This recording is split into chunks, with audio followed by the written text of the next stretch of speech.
ارحبي يا بنت شيخ من قروم الرجال، ارحبي والبيض حالك يصفن الصفوف.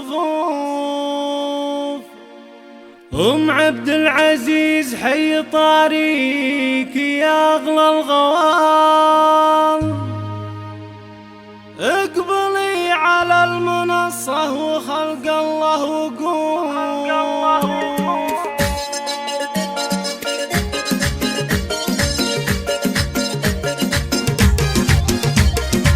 ارحبي يا بنت شيخ من قروم الرجال، ارحبي والبيض حالك وحصريا ام عبد العزيز حي طريق يا اغلى الغوال، اقبلي على المنصة وخلق الله. ام عبد العزيز يا الاصيلة كريمة الخصال، نخلطي بينك الخلايق ما نشوف. بنت عز وبنت روسن كريمين السبال، ما توفيك القصايد وجزلة الحروف. اطربي يا ام عبد العزيز وشوشي الغزال، العبي على اللحون وعلى دق الديح. انت يا الشيخة على كل ملكة الجمال، وانت اللي كاملة بالخصايل والوصوف. كاملة يا بنت ابوها ولله الكمال، هيبتك هيبة وتزهات عذبة الوصوف. افرحي في فرحة عبد العزيز احلى الليال، يا سمو الزين يا مخجله كف الحروف. بنت شيخ